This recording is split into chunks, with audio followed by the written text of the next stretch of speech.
Hello मित्रों, नमस्कार।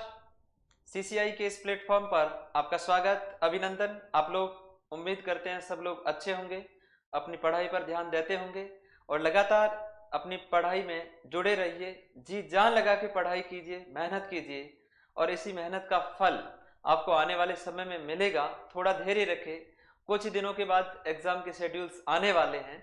बस आप निरंतर अपना अध्ययन जारी रखिए, एकाग्र दिमाग से और जुनून जोश के साथ लगे रहिए।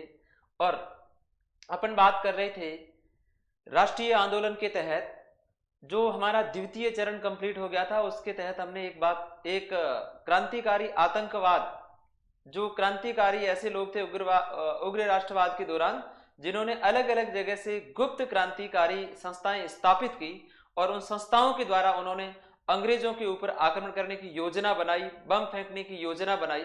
उसी के तहत हमने पढ़ा था कि भारत में क्रांतिकारी आतंकवाद का हमने प्रथम चरण पढ़ा था, जिसके तहत बंगाल,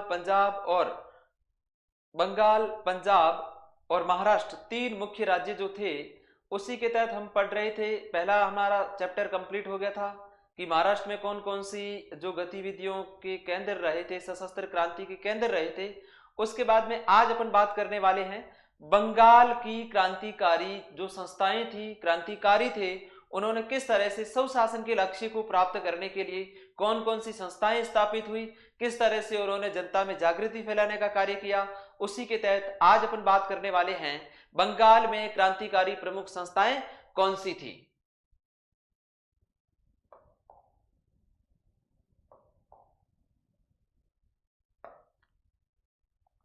तो बात कर रहे हैं अपन क्रांतिकारी आंदोलन के तहत। पहला जो अपना चैप्टर था वो कंप्लीट हो गया। महाराष्ट्र में जो हमने पढ़ा था कि पूना में जो प्लेग कमिश्नर की हत्या की गई, मित्र मेला संस्था पढ़ी थी, अभिनव भारत पढ़ा था, नासिक षड्यंत्र केस पढ़ा था, तो उनको अच्छी तरह से याद रखिएगा।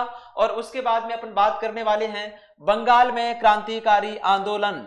बंगाल आपको पता है कि अंग्रेजों का मुख्य स्थान था, जहां से उन्होंने राजनीतिक जो जीवन की शुरुआत अंग्रेजों के द्वारा की गई थी वो बंगाल से ही की गई थी, क्योंकि प्लासी के युद्ध से ही वो भारत में अपना राज करना शुरू करते हैं। तो बंगाल में क्रांतिकारी जो आंदोलन चले थे उनके बारे में बात कर रहे हैं। बंगाल की पहली क्रांतिकारी जो संस्था थी उनका नाम हमें क्या याद रखना है? अनुशीलन समिति। आपको बताया कि क्रांतिकारी संस्था और क्रांतिकारी ऐसे लोग थे जो उग्र राष्ट्रवाद की विचारधारा से प्रभावित थे और उग्रता के कारण ही वो अंग्रेजों को भारत से बाहर निकालना चाहते थे। बंगाल में जो क्रांतिकारी आंदोलन का जो प्रभाव पड़ा वो एक व्यक्तित्व थे, बंकिम चंद्र चटर्जी के जो ग्रंथ थे उनको पढ़कर, उनके विचारों को पढ़कर, उनकी जो विचार थे उनकी पालना करने के लिए, उनका अनुशीलन करने के लिए जिन क्रांतिकारियों ने उनके विचारों का अनुशीलन किया, उसी के आधार पर जो बंगाल की पहली क्रांतिकारी जो संस्था थी उसका नाम रखा गया अनुशीलन समिति। तो बंगाल में क्रांतिकारी विचारों का प्रभाव किस व्यक्ति का माना जाता है? तो हम याद रखेंगे बंकिम चंद्र चटर्जी। बंकिम चंद्र चटर्जी के विचारों से क्रांतिकारियों ने बंगाल में अंग्रेजों के खिलाफ गुप्त संस्थाओं की स्थापना करते हुए स्वशासन के लक्ष्य को प्राप्त करने का निर्णय लिया था।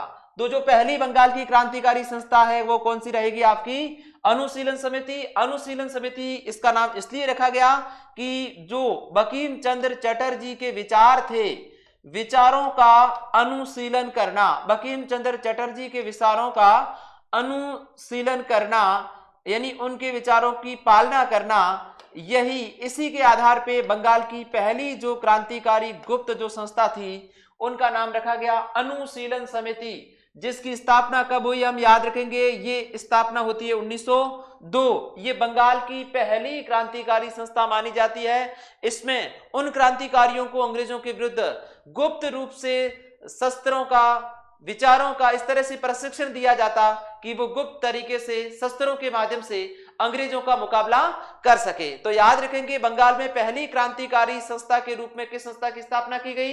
अनुशीलन समिति की स्थापना की गई। कब? 1902। इसके जो संस्थापक थे वो थे आपके सतीश चंद्र और प्रमोद मित्र। याद रखेंगे 1902 ईस्वी में इसकी स्थापना की गई, सतीश चंद्र और प्रमोद मित्र के द्वारा की गई।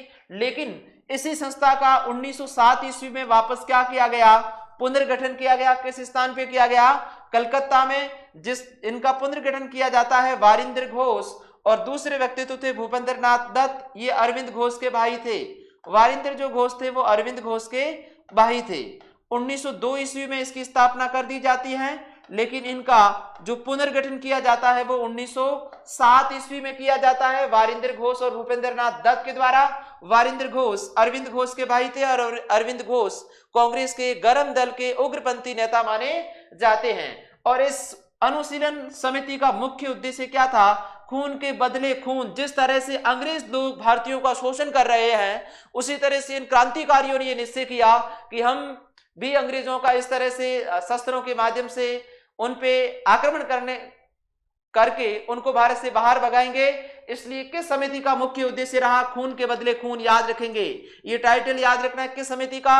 अनुशीलन समिति। बंगाल की पहली क्रांतिकारी संस्था थी जिसकी स्थापना की गई 1902। इसका नाम इसलिए अनुशीलन रखा गया क्योंकि बंगाल में जो क्रांतिकारी विचार थे वो किस व्यक्तित्व से प्रभावित थे? बंकिम चंद्र चटर्जी के विचारों से प्रभावित होने के कारण, उनके विचारों को मानने के कारण इस समिति का नाम अनुशीलन समिति, जिसकी स्थापना की गई 1902। संस्थापक जो शुरुआती माने जाते हैं सतीश चंद्र और प्रमोद मित्र, लेकिन इसी का पुनर्गठन किया जाता है 1907 में। कलकत्ता में इसका पुनर्गठन किया जाता है वारिंद्र घोष और किसके द्वारा? भूपेंद्र नाथ दत्त के द्वारा। 1905 ईस्वी में ढाका में अनुशीलन समिति की स्थापना की जाती है। ढाका जो बांग्लादेश की राजधानी, हमें याद रखना है, जो पूर्वी बंगाल था उसकी भी राजधानी थी ढाका। तो 1905 ईस्वी में अनुशीलन समिति की स्थापना किस स्थान पे की जाती है? ढाका में। तो याद रखेंगे, पुलिन बिहारी दास के द्वारा इसकी स्थापना की जाती है। ढाका की अनुशीलन समिति किस व्यक्ति के द्वारा स्थापित की गई? पुलिन बिहारी दास के द्वारा स्थापित की गई।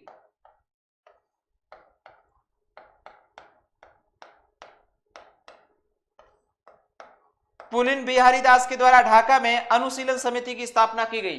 तो तीन बातें याद रखनी। अनुशीलन समिति की स्थापना 1902, इसके बाद इसका पुनर्गठन 1907 और इसके बाद में ढाका में अनुशीलन समिति की स्थापना कब की गई? 1905 ईस्वी में। किसके द्वारा की गई? पुलिन बिहारी दास के द्वारा इनकी स्थापना की गई। तो अपन पढ़ रहे हैं बंगाल में क्रांतिकारी संस्थाएं। इसके बाद में बंगाल में जो क्रांतिकारी विचार या जो उग्रपंथियों के जो विचार थे, इन क्रांतिकारियों का जो विचारों का जो प्रचार किया गया, उनमें भी समाचार पत्रों और संस्थाओं का मुख्य योगदान रहता है। तो बंगाल में क्रांतिकारी विचारों को फैलाने के लिए इन समाचार पत्रों की मुख्य भूमिका थी। ये बंगाल से ही प्रकाशित होते थे। संध्या, ब्रह्म बांधव उपाध्याय, ब्रह्मा बांधव उपाध्याय के द्वारा समाचार पत्र निकाला जाता था। कौन सा? संध्या। याद रखेंगे किस स्थान से हैं ये? हम बंगाल के ही पढ़ रहे हैं। तो बंगाल से संध्या नामक समाचार पत्र किस व्यक्तित्व के द्वारा? ब्रह्म बांधव उपाध्याय के द्वारा। इस समाचार पत्र में ऐसे लेख छापे जाते थे जिससे भारतीय व्यक्तियों के मन में ऐसी अभिप्रेरणा पैदा हो कि वो अंग्रेजों का मुकाबला करे और अंग्रेजों को अपने देश से बाहर निकाले और भारतीय लोग स्वतंत्रता के स्वशासन के लक्ष्य को प्राप्त करते हुए अपने देश को अंग्रेजों से मुक्त करवाए। तो पहला समाचार पत्र हमें याद रखना है संध्या, किसके द्वारा? ब्रह्म बांधव उपाध्याय के द्वारा। इसके बाद में वंदे मातरम जो समाचार पत्र हमें याद रखना है किसका रहेगा?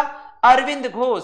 वंदे मातरम समाचार पत्र अरविंद घोष का भी रहेगा। इसके बाद हमें यह भी पता है कि लाला लाजपत राय के द्वारा भी वंदे मातरम समाचार पत्र, मैडम भीकाजी रुस्तम कामा के द्वारा भी वंदे मातरम समाचार पत्र प्रकाशित किए गए। बंगाल से प्रकाशित होने वाला वंदे मातरम समाचार पत्र किस व्यक्तित्व का रहेगा?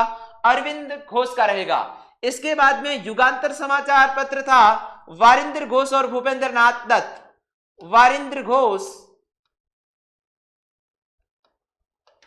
वारिंद्र घोष और भूपेंद्र नाथ दत्त के द्वारा यह समाचार पत्र निकाला गया।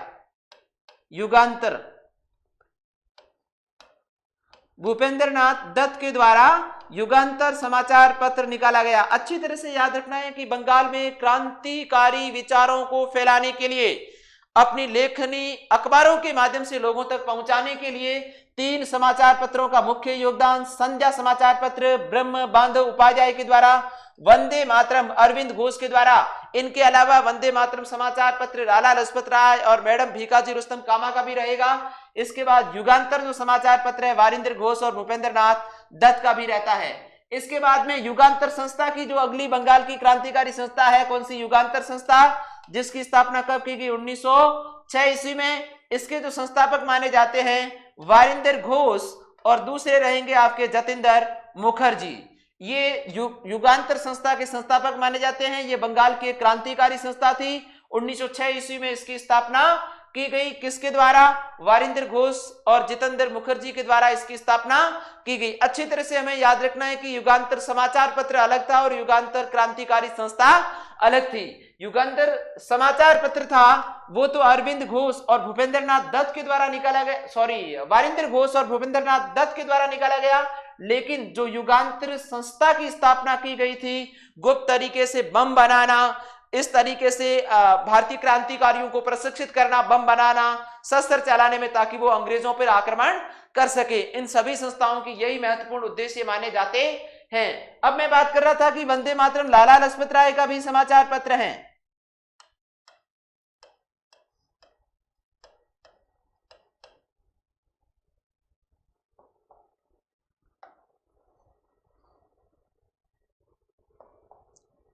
वंदे मातरम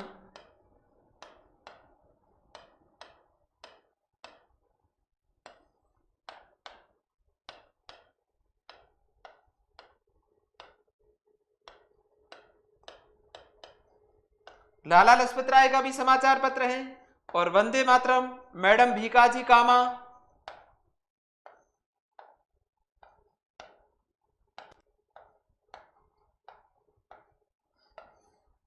उनका भी समाचार पत्र है। तो ये याद रखेंगे। लेकिन बंगाल से जो समाचार पत्र प्रकाशित होता है वंदे मातरम, वो किसका है? अरविंद घोष का रहेगा। और युगांतर समाचार पत्र अलग रहेगा और युगांतर संस्था अलग रहेगी।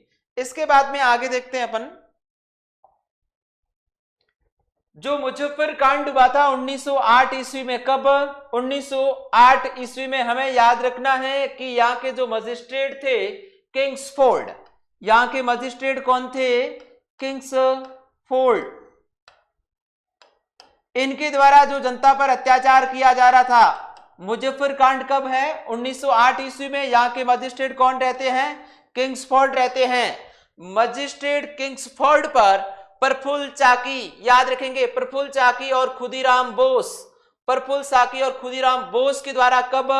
30 अप्रैल 1908 ईस्वी को मुजफ्फर के मजिस्ट्रेट किंग्सफोर्ड की हत्या का प्रयास किया जाता है। याद रखेंगे मुजफ्फर कांड किससे संबंधित है? किंग्सफोर्ड से संबंधित है। दो ऐसे भारतीय क्रांतिकारी प्रफुल्ल चाकी और खुदीराम बोस जिन्होंने बम डाला था किस पे? किंग्सफोर्ड पे। लेकिन ये लगा किसको? दुर्भाग्यवंश कैनेडी का जो परिवार था उस पे लगा, जिसके अंतर्गत उसकी पत्नी और पुत्री मारी जाती है। लेकिन फिर से किंग्सफोर्ड बच निकलता है। तो हमें ये याद रखना है कि 30 अप्रैल 1908 ईस्वी को मुजफ्फर के मजिस्ट्रेट किंग्सफोर्ड पर जो बम डाला था वो किसने? प्रफुल्ल चाकी और खुदीराम बोस। कुछ समय के बाद इन पे जो मुकदमा चलाया गया, प्रफुल्ल चाकी ने अंग्रेजों की जो पुलिस थी उनके डर के कारण आत्महत्या कर ली और अंग्रेजों ने खुदीराम बोस को गिरफ्तार करके फांसी पे चढ़ा दिया। खुदीराम बोस सबसे कम उम्र में फांसी पे चढ़ने वाले भारतीय थे, याद रखेंगे। खुदीराम बोस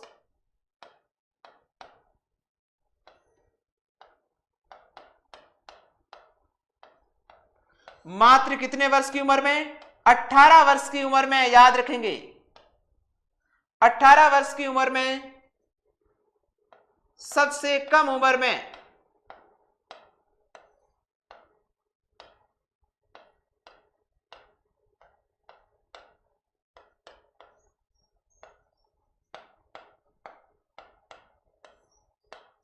फांसी दी गई।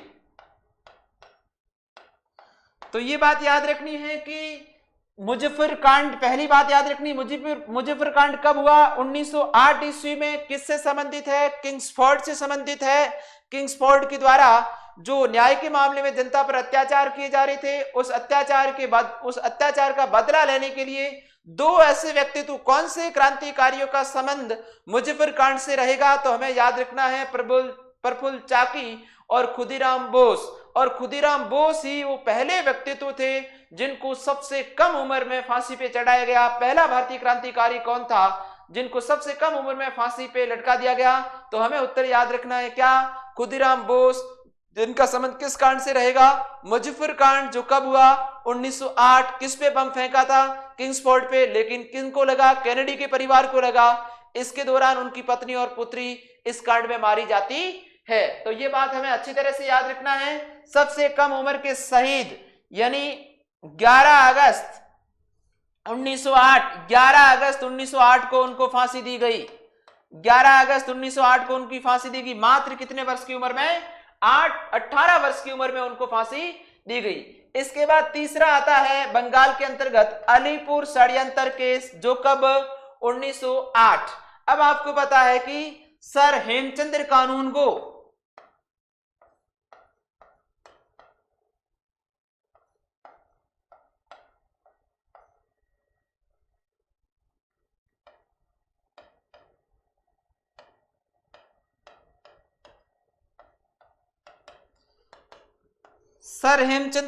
को पेरिस जाकर बम बनाने का प्रशिक्षण सीखकर भारत आए और भारत आने के बाद इन्होंने कलकत्ता के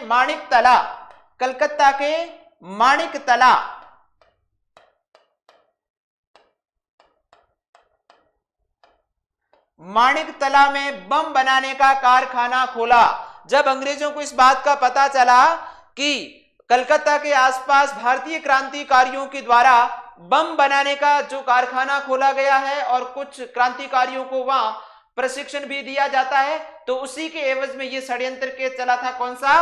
अलीपुर, जो कलकत्ता के पास में स्थित है। 1908 कलकत्ता के माणिकतला में जो अवैध हथियार उस फैक्ट्री में बनाते थे, अवैध हथियारों की तलाशी के दौरान अनेक स्थानों पर छापे मारे गए और अरविंद घोष और वारिंदर घोष सहित युगांतर समूह के कितने व्यक्तियों को गिरफ्तार कर लिया गया? हमें अच्छी तरह से याद रखना है कि अलीपुर षड्यंत्र केस कब हुआ था, जो कलकत्ता के पास में स्थित है?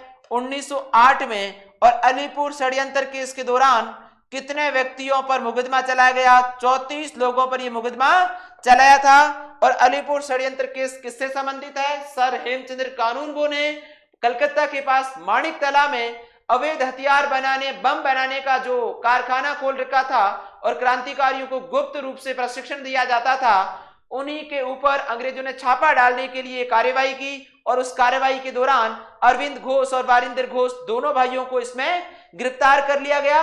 और इस केस के दौरान टोटल कितने लोगों पे मुकदमा चलाया गया? 34 लोगों पे मुकदमा चलाया गया। तो मुजफ्फर कांड 1908, अलीपुर षड्यंत्र केस 1908 में हुआ है। इसके बाद में सर हेमचंद्र कानूनगो ने कलकत्ता के पास माणिकतला में बम बनाने और अवैध हथियार बनाने के लिए एक कारखाना खोला था। उन्हीं के ऊपर अंग्रेजों के द्वारा जो छापा दिया गया और मुख्य भूमिका जो रहती है अरविंद घोष और वारिंदर घोष, उनके साथ में कितने लोगों को गिरफ्तार किया गया? 34 लोगों को गिरफ्तार किया गया। तो अनुशीलन समिति हमने पढ़ ली, उसके बाद में मुजफ्फर कांड पढ़ लिया, और उसके बाद में तीसरा जो बंगाल में क्रांतिकारी जो घटना हुई थी वो थी अलीपुर षड्यंत्र केस 1908। इसके बाद में इस अलीपुर षड्यंत्र केस में सरकारी गवाह जो बना था वो बना था कौन? नरेंद्र गोसाई। अब नरेंद्र गोसाई था वो इस अलीपुर षड्यंत्र केस का सरकारी गवाह बना। अंग्रेजों का इन्होंने जब पक्ष लिया तो जेल के अंदर ही कन्हैयालाल दत्त और सत्येंद्र बोस ने इनकी क्या कर दी? हत्या कर दी थी। इन दोनों व्यक्तियों ने, जब ये नरेंद्र गोसाई इस केस का अंग्रेजों की तरफ से पक्ष रखने लगा तो कन्हैयालाल दत्त और सत्येंद्र बोस ने इसकी क्या कर दी? हत्या कर दी थी। किसकी? नरेंद्र गोसाई की। याद रखेंगे अलीपुर षड्यंत्र केस का सरकारी गवाह कौन बना? नरेंद्र गोसाई, जिनकी हत्या जेल में कन्हैयालाल दत्त और सत्येंद्र बोस के द्वारा की गई। और उसके बाद इन दोनों को क्या दे दी गई? फांसी दे दी गई। किनको? कन्हैयालाल दत्त और सत्येंद्र बोस को। इसके बाद मुख्य जो योगदान था वो अरविंद घोष का था। अरविंद घोष और वारिंदर घोष इसमें मुख्य जो अंग्रेजों के षड्यंत्रकारी के रूप में सामने आते हैं। तो तो इन दोनों पे मुकदमा चलाया गया, दोनों को सजा दी गई।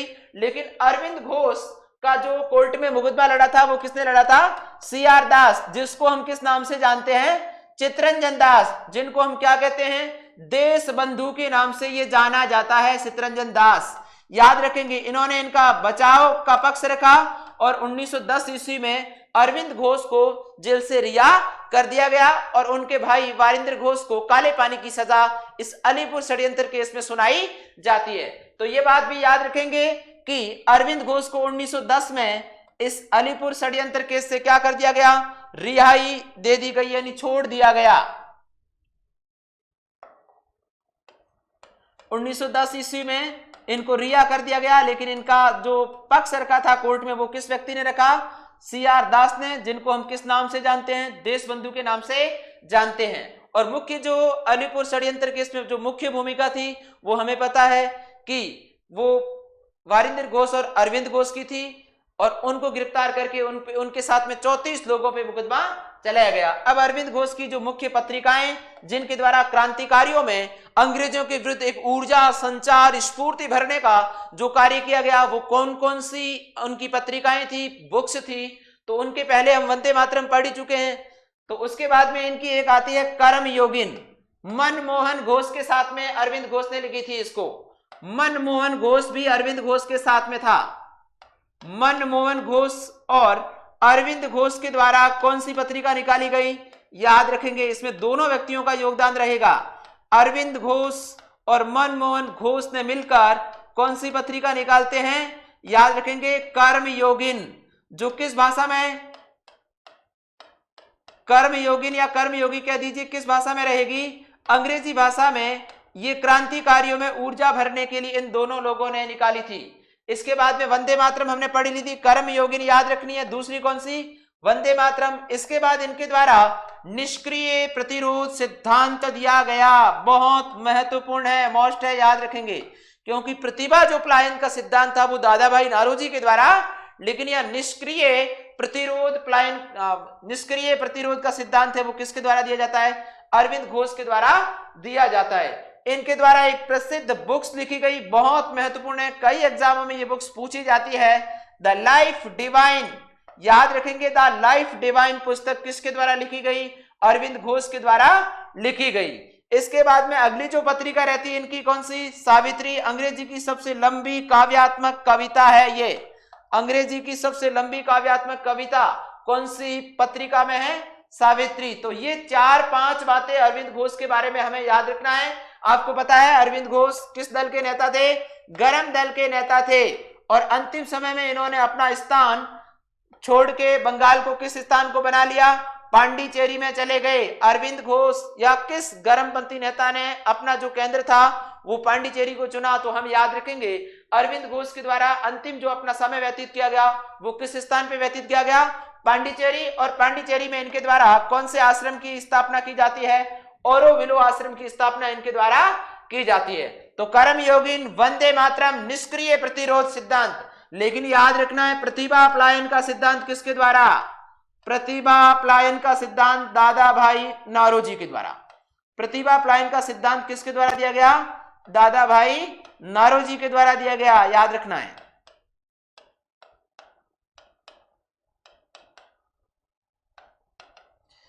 इसके बाद में कर्मयोगी, वंदे मातरम, निष्क्रिय प्रतिरोध सिद्धांत, सावित्री, याद रखेंगे, पत्रिका है, अंग्रेजी की सबसे लंबी काव्यात्मक कविता।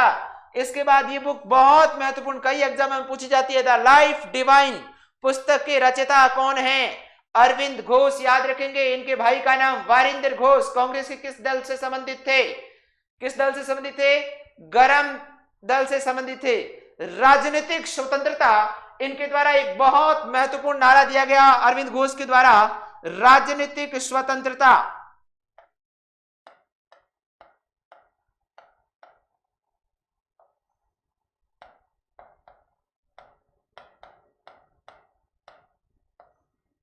राजनीतिक स्वतंत्रता राष्ट्र की प्राण एवं जीवन है। राजनीतिक स्वतंत्रता राष्ट्र की प्राण एवं जीवन है।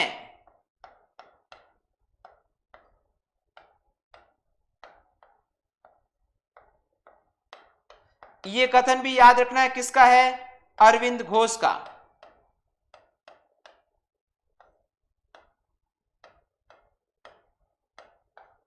तो ये बातें हमें याद रखनी। गरम दल के नेता अरविंद घोष, जिनकी पत्रिकाएं याद रखनी, कर्मयोगिन, वंदे मातरम, सावित्री, निष्क्रिय प्रतिरोध का सिद्धांत, अंतिम समय, सन्यासी के रूप में किस स्थान पर? पांडिचेरी में, याद रखेंगे। और वहां पे कौन सा आश्रम स्थापित किया गया इनके द्वारा? ओरोविले आश्रम इनके द्वारा स्थापित किया गया। इन्होंने कहा किसी भी राष्ट्र को राजनीतिक रूप से उनका स्वतंत्र होना बहुत जरूरी है, और क्योंकि हम किसके उपनिवेश थे? अंग्रेजों के उपनिवेश थे।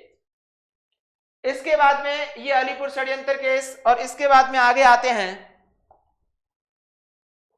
हावड़ा षड्यंत्र 1910, जतेंद्र नाथ मुखर्जी, याद रखेंगे। हावड़ा षड्यंत्र जो केस था, जतेंद्र नाथ मुखर्जी ने पुलिस सुप्रिंटेंडेंट राम शुक्ल आलम की हत्या कर दी, और उसी के उपलक्ष्य में ये उन पर केस चलाया गया। और इनको किस उपनाम से जाना जाता है? हमें याद रखना है, बाघा जतिन के नाम से किस क्रांतिकारी को जाना जाता है? उपनाम के रूप में हमें याद रखना है।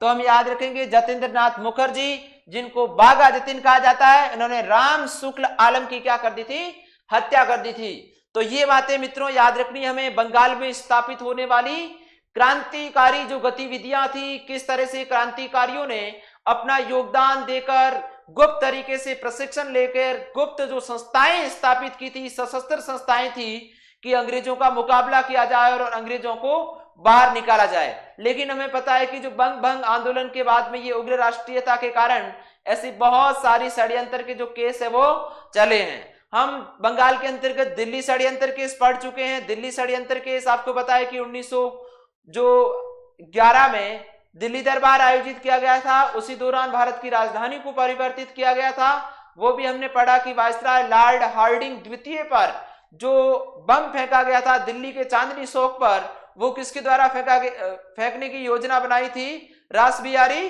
बोस। राजस्थान के क्रांतिकारी जोरावर सिंह बारट उसमें शामिल थे, और 4 व्यक्तियों को उसमें क्या दी गई थी? फांसी दी गई थी। तो ये बंगाल से संबंधित विभिन्न प्रकार की गतिविधियां रहेगी। अब कुछ ऐसी क्रांतिकारी जो संस्थाएं थी जो भारत के अलावा भारत से बाहर भी थी, और अंग्रेजों को भारत से बाहर निकालने के लिए भारतीय क्रांतिकारियों को भारत से बाहर ले जाकर उनको गुप्त प्रशिक्षण देती थी। तो अब अपन अध्ययन करेंगे कि भारत से बाहर स्थापित कौन कौन सी ऐसी क्रांतिकारी संस्थाएं थी जिन्होंने अंग्रेजों को भारत से बाहर निकालने के लिए उन लोगों ने भारतीय लोगों को भारत से बाहर विदेशों में स्थापित संस्थाएं जहां से उनको प्रशिक्षण दिया। तो भारत से बाहर क्रांतिकारी संस्थाएं, सबसे पहले अपन बात करते हैं इंडिया होम रूल सोसाइटी, जिसकी स्थापना की गई 1905 ईस्वी में। इंडिया होम रूल सोसाइटी किस स्थान पे? भारत से बाहर बता रहा हूं। तो जो भारत से बाहर क्रांतिकारी संस्थाएं थी वो एक तो आप याद रखेंगे कहां पे? ब्रिटेन में स्थापित थी। एक आप याद रखेंगे जर्मनी में स्थापित थी, कनाडा में थी, अमेरिका में। जर्मनी, ब्रिटेन, कनाडा और अमेरिका, इन देशों में भारत की क्रांतिकारी गुप्त संस्थाएं स्थापित थी जहां से भारतीय लोगों को प्रशिक्षण दिया जाता था। तो अपन बात करने ब्रिटेन की ही कर रहे हैं। तो जो इंडिया होम रूल सोसाइटी जिसकी स्थापना 1905 ईस्वी में की गई, किस स्थान पे की गई थी? लंदन, जो आपको बताया ब्रिटेन की राजधानी है। लंदन है वो ब्रिटेन की राजधानी है। इसके बाद इसके जो संस्थापक रहते हैं वो कौन रहते हैं? वो रहते हैं आपके श्यामजी कृष्ण वर्मा। श्यामजी कृष्ण वर्मा ने किसकी स्थापना की थी? याद रखना हमें मित्रों, किसकी? India home rule society. लेकिन सर्वेंट ऑफ इंडिया सोसाइटी की स्थापना गोपाल कृष्ण गोखले। दोनों एक जैसे नाम है, थोड़ा फर्क है, याद रखना। Servant of India society, servant of India society.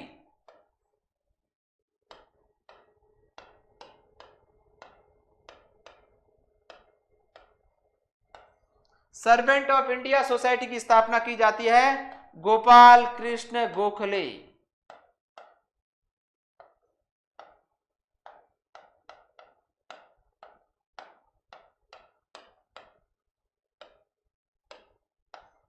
तो ये बातें याद रखनी, दोनों एक जैसे नाम है इसलिए बता रहा हूं कंपैरिजन में। इंडिया होम रूल सोसाइटी 1905, किस स्थान पे इसका मुख्यालय?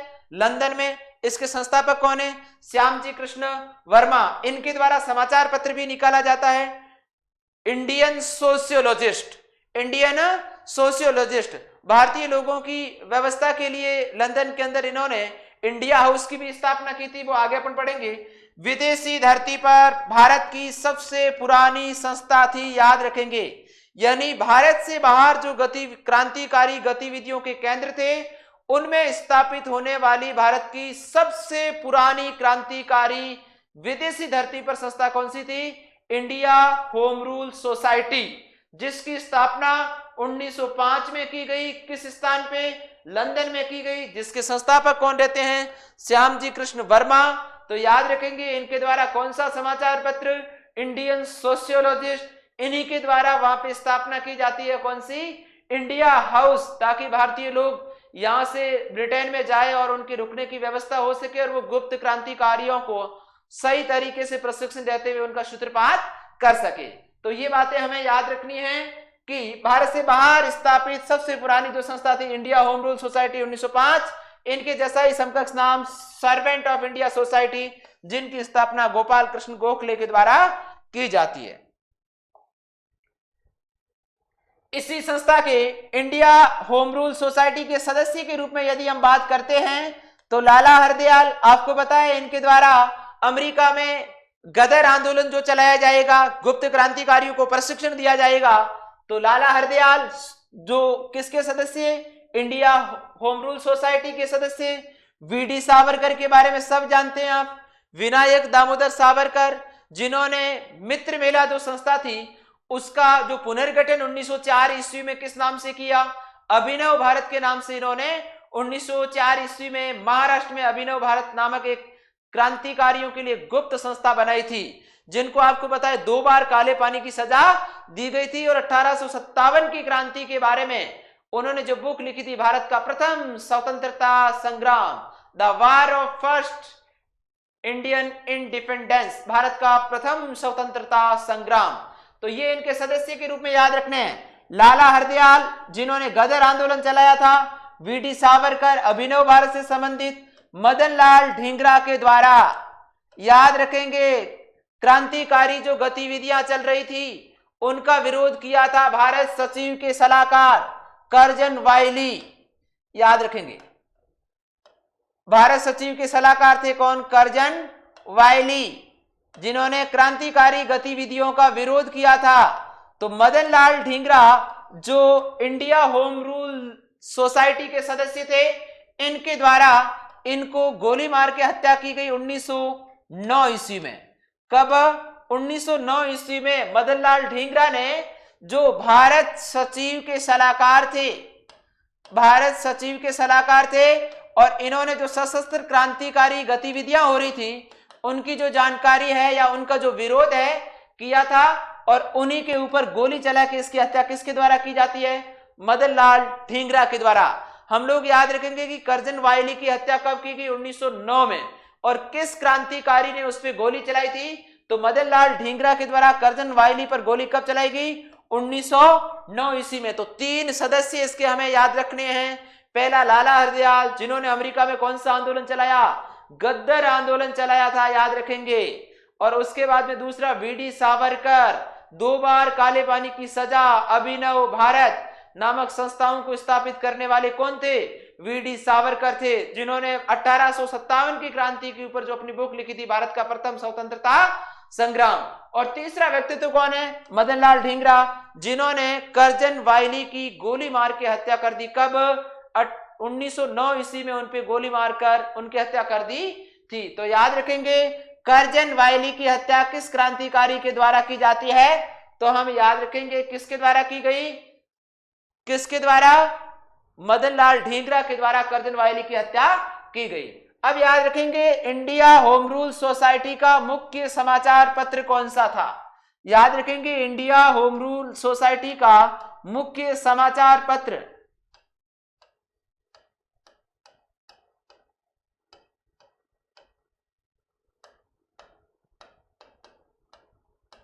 इंडिया होम रूल सोसाइटी का मुख्य समाचार पत्र या मुखपत्र कह सकते हैं, वो कौन सा था? इंडियन सोशियोलॉजिस्ट, याद रखेंगे, इंडियन सोशियोलॉजिस्ट, ये इंडिया होम रूल सोसाइटी का मुख्य समाचार पत्र था। भारतीय लोगों के विदेश में रुकने के लिए किसकी स्थापना की गई? इंडिया हाउस, याद रखेंगे। सीधा प्रश्न पूछा जाता है, इंडिया हाउस की स्थापना किसने की? श्यामजी कृष्ण वर्मा के द्वारा इंडिया हाउस की स्थापना की गई। अब इसके बाद में अगली जो भारत से बाहर जो विदेशी धरती पर जो क्रांतिकारी गतिविधियों का सूत्रपात किया जाता है, वो व्यक्तित्व नाम आता है मैडम भीकाजी रुस्तम।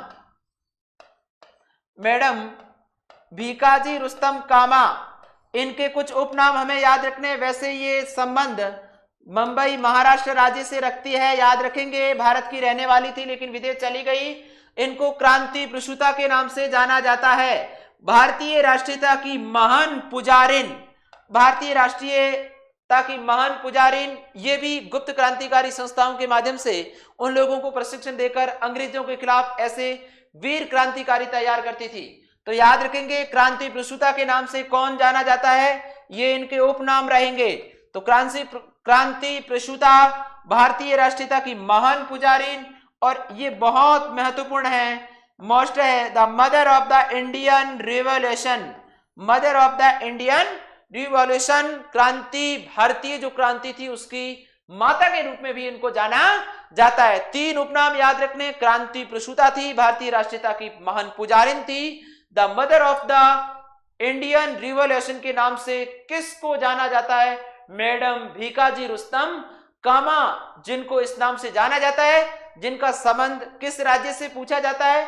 तो महाराष्ट्र है, क्योंकि इनकी मृत्यु भी होती है कि वो वापस भारत में लौटती, मुंबई में ही इसकी मृत्यु होती है। तो ये बातें हम याद रखेंगे। और आपको पता है, इनके द्वारा पहली बार भारतीय राष्ट्रीय तिरंगे को फहराया गया था स्टुटगार्ट, जो जर्मनी में दूसरा अंतरराष्ट्रीय समाजवादी सम्मेलन था 1907 में। उस दौरान पहली बार स्टुटगार्ट जर्मनी विदेशी धरती पर मैडम भीकाजी रुस्तम कामा के द्वारा पहली बार भारतीय झंडे को फहराया गया, जिसमें हरा, पीला और लाल रंग से निर्मित वो भारतीय राष्ट्रीय ध्वज था। तो ये बातें याद रखेंगे। इनका संबंध किस स्थान से रहेगा? बंबई से रहेगा। तीन इसके उपनाम हमें याद रखने हैं। क्रांति प्रसूता के नाम से जानी जाती है, भारतीय राष्ट्रीयता की महान पुजारी थी, mother of the Indian revolution के नाम से कौन जानी जाती है? मदन तलवार और वंदे मातरम। इनके दो प्रमुख अखबार भी रहेंगे जो हम आगे पढ़ेंगे। गतिविधि का केंद्र, मैडम भीकाजी रुस्तम के द्वारा अपना गतिविधि का केंद्र किस स्थान को बनाया गया? पेरिस, याद रखेंगे। किसकी राजधानी? फ्रांस की। यूरोप महाद्वीप का देश है फ्रांस। पेरिस, यानी मैडम भीकाजी रुस्तम कामा का गतिविधियां जो चला रही थी क्रांतिकारियों के लिए, उनका मुख्य केंद्र जो कौन सा था? वो पेरिस था। इनके द्वारा इसी स्थान पे किसकी स्थापना की गई? इंडिया सोसाइटी की, याद रखेंगे। इंडिया सोसाइटी की स्थापना किसके द्वारा? मैडम भीकाजी रुस्तम कामा, मैडम भीकाजी के द्वारा, भीकाजी कामा के द्वारा पेरिस में इंडिया सोसाइटी की स्थापना की गई। बहुत महत्वपूर्ण है। इन्होंने दो समाचार पत्र निकाले थे जिनके द्वारा क्रांतिकारियों में ऊर्जा और संचार किया था। वंदे मातरम पहले ही बता चुका हूं, दो तीन व्यक्तियों से संबंधित रहता है नाम। मदन तलवार, ये दोनों समाचार पत्र किससे संबंधित रहेंगे? मैडम भीकाजी रुस्तम कामा। मैडम भीकाजी रुस्तम कामा पहली व्यक्तित्व थी जिन्होंने, बहुत महत्वपूर्ण इस बात को याद रखना, 1907 में स्टुटगार्ट किस स्थान पर है? जर्मनी, जिसकी राजधानी बर्लिन हम याद रखेंगे। जर्मनी में होने वाले द्वितीय अंतरराष्ट्रीय समाजवादी कांग्रेस, द्वितीय अंतरराष्ट्रीय समाजवादी कांग्रेस का सम्मेलन आयोजित हो रहा था स्टुटगार्ट जर्मनी में। उसी दौरान मैडम कामा ने भारतीय प्रतिनिधित्व, ऐसा भी पूछा जा सकता है कि द्वितीय अंतरराष्ट्रीय समाजवादी कांग्रेस सम्मेलन में भारत का प्रतिनिधित्व किसके द्वारा किया गया? तो मैडम कामा जी के द्वारा भारत का प्रतिनिधित्व किया गया, प्रतिनिधित्व के रूप में हिस्सा लिया गया था। और पहली बार यहीं पे उन्होंने क्या? तिरंगा फहराया। पहली बार भारतीय तिरंगा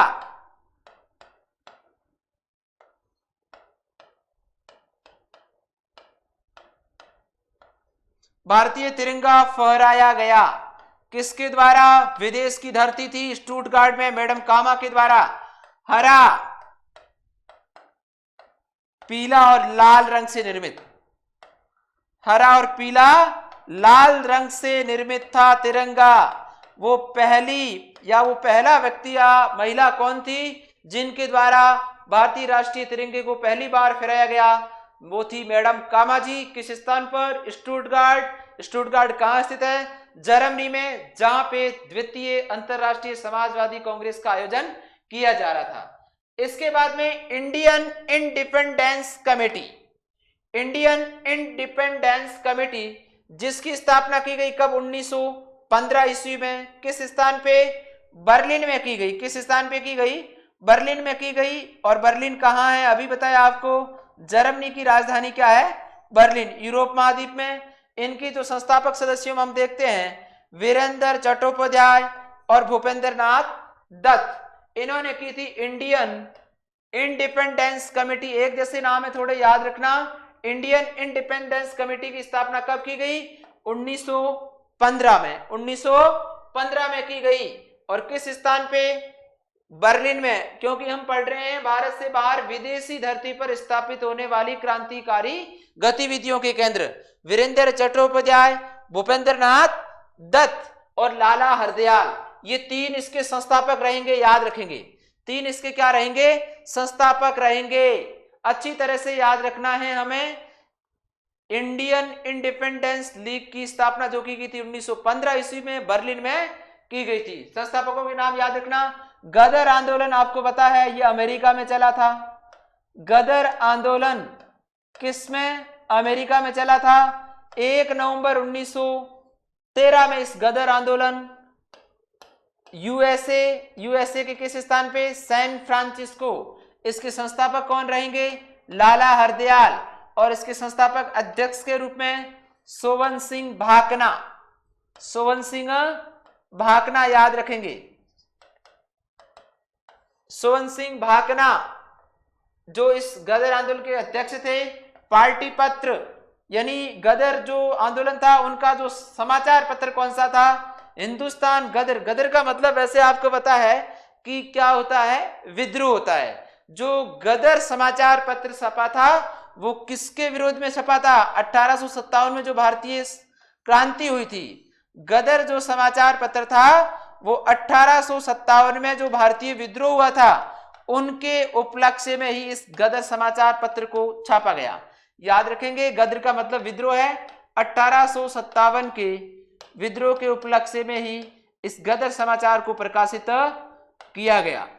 विद्रोह के उपलक्ष्य में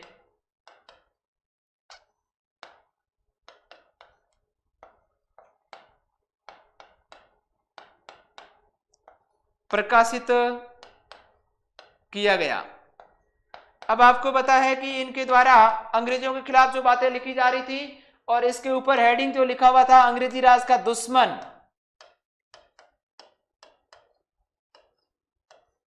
अंग्रेजी राज का दुश्मन इसका हेडिंग था, याद रखेंगे, बहुत महत्वपूर्ण। गदर समाचार पत्र का हेडिंग क्या था? अंग्रेजी राज का दुश्मन। गदर आंदोलन याद रखेंगे लाला हरदयाल के द्वारा चलाया गया था। कब? 1 नवंबर 1913 को। किस स्थान से इसकी शुरुआत मानी जाती है? सैन फ्रांसिस्को नामक स्थान से इसकी शुरुआत मानी जाती है। तो हिंदुस्तान गदर कहें जो 1857 क्रांति के विरुद्ध में ये गदर आंदोलन जो चला था उनका मुख्य समाचार पत्र था। इसका जो प्रथम अंक है वो किस भाषा में था? उर्दू भाषा में। ये बहुत महत्वपूर्ण है। गदर जो आंदोलन था इसका प्रथम अंक किस भाषा में प्रकाशित किया गया? उर्दू। उसके बाद में जो दूसरा समाचार पत्र जो किस भाषा में इसको छापा गया? गुरुमुखी। इसके अलावा मराठी, गुजराती, अंग्रेजी में भी इसको छापा गया। मराठी भाषा में भी छपता था, अंग्रेजी में भी था, गुजराती में भी था और हिंदी में भी। इन सभी भाषाओं से प्रकाशित किया जाता था। तो याद रखेंगे पहली जो विशेषता वो हमें याद रखनी है, वो ज्यादा महत्वपूर्ण है कि गदर जो समाचार पत्र था वो गदर आंदोलन का मुख्य था। प्रथम अंक किस भाषा में था? उर्दू भाषा में था।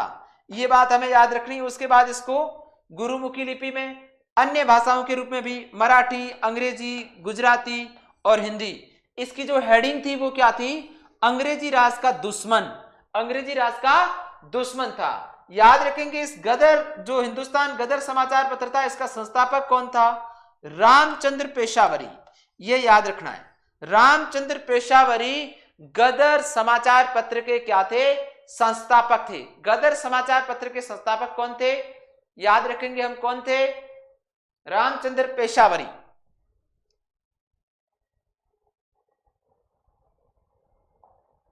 इसके बाद में मैं आपको बात बता रहा हूं कि 1915 ईस्वी में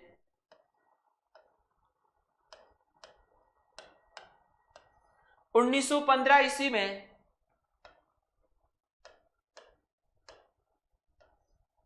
भारत की पहली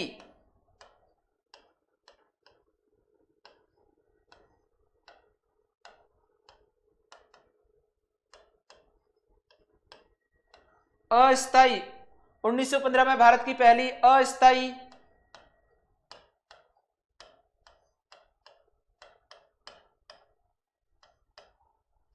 निर्वासित सरकार बनी।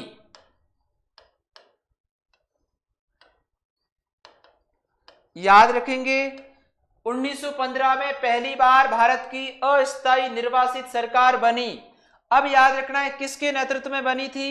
हम याद रखेंगे राजा महेंद्र प्रताप के नेतृत्व में। राजा महेंद्र प्रताप के नेतृत्व में भारत की पहली अस्थायी निर्वासित सरकार का गठन किया गया। याद रखेंगे, या हम ये भी कह सकते हैं कि जो अस्थायी निर्वासित सरकार थी उसके राष्ट्रपति के रूप में किसको चयनित किया गया? तो हमें याद रखना है राजा महेंद्र प्रताप। और ये किस स्थान पे बनी थी? अस्थायी सरकार का जो गठन किया गया था वो स्थान था काबुल। और काबुल किसकी राजधानी है? अफगानिस्तान। काबुल किसकी राजधानी है? अफगानिस्तान। पहली बार भारतीय अस्थायी या अंतरिम जो सरकार बनी थी वो 1915 में किस स्थान पर? याद रखेंगे काबुल में। ये बातें याद रखनी है कि 1915 ईस्वी के अंदर भारत की पहली अस्थायी निर्वासित सरकार बनी। किसके नेतृत्व में? राजा महेंद्र प्रताप के नेतृत्व में बनी थी, जिसको राष्ट्रपति का पद दिया गया। किस स्थान का पूछा जाता था? ये कहां बनी थी? काबुल में बनी थी। प्रधानमंत्री का जो पद था वो बरकतुल्लाह खां को दिया गया। प्रधानमंत्री का जो पद था वो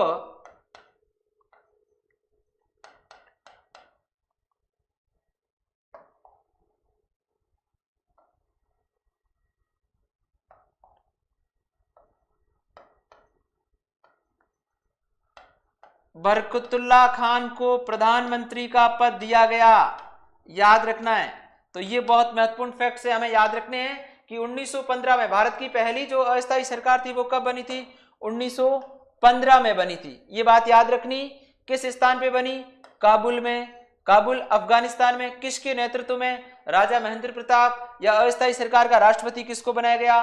राजा महेंद्र प्रताप को। अस्थायी सरकार का प्रधानमंत्री किसको बनाया गया? बरकतुल्लाह खान को प्रधानमंत्री बनाया गया। किस स्थान पे पहली बार भारतीय अंतरिम अस्थायी सरकार का जो निर्माण किया गया तो वो भी हमें याद रखना है। किस स्थान पे? हम लोग याद रखेंगे काबुल में इसका गठन किया गया। इसके बाद में लाहौर षड्यंत्र केस प्रथम।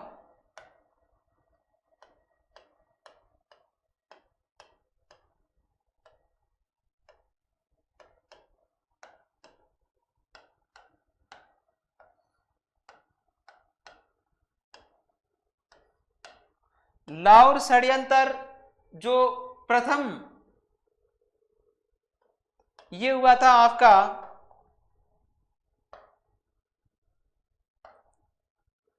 21 फरवरी 1915।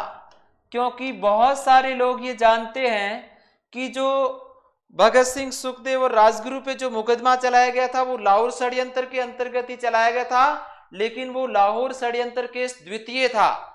याद रखना हमें, ये लाहौर षड्यंत्र केस जो प्रथम चला था 21 फरवरी 1915 ईस्वी को। 21 फरवरी 1915 ईस्वी को याद रखना है। किसके ऊपर? रास बिहारी बोस ने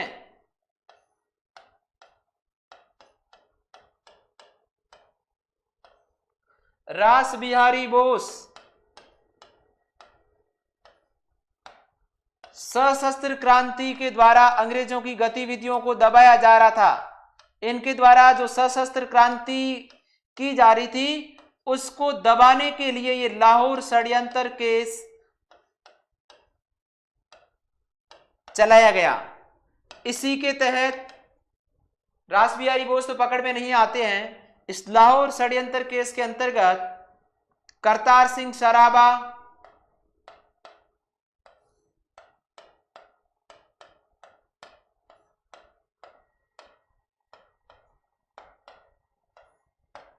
विष्णु पिंगले,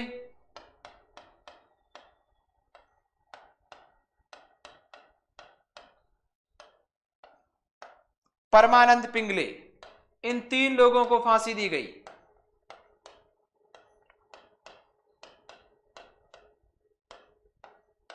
बहुत महत्वपूर्ण है क्योंकि हमें लाहौर का जब नाम पूछा जाता है कि लाहौर षड्यंत्र से कौन सा क्रांतिकारी संबंधित था, सीधा भगत सिंह, सुखदेव और राजगुरु के ऊपर लिया जाता है, लेकिन ये मामला अलग है। ये लाहौर षड्यंत्र केस प्रथम, वो लाहौर षड्यंत्र केस द्वितीय था। 21 फरवरी 1915 ईस्वी को हमें याद रखना, रास बिहारी बोस के द्वारा जो सशस्त्र क्रांति की जा रही थी उनको दबाने के लिए उन्होंने ये मुकदमा चलाया, जिसके तहत हमें 3 व्यक्तियों के नाम याद रखने हैं। पूछा जाएगा लाहौर षड्यंत्र केस प्रथम से संबंधित कौन है या कौन नहीं है, और ये पूछा भी गया है। इसलिए करतार सिंह सराबा, दूसरा विष्णु पिंगले और तीसरा परमानंद पिंगले। तो ये कुछ हम पढ़ रहे थे क्रांतिकारी जो आतंकवाद का प्रथम चरण था, जिसमें अलग अलग राज्यों में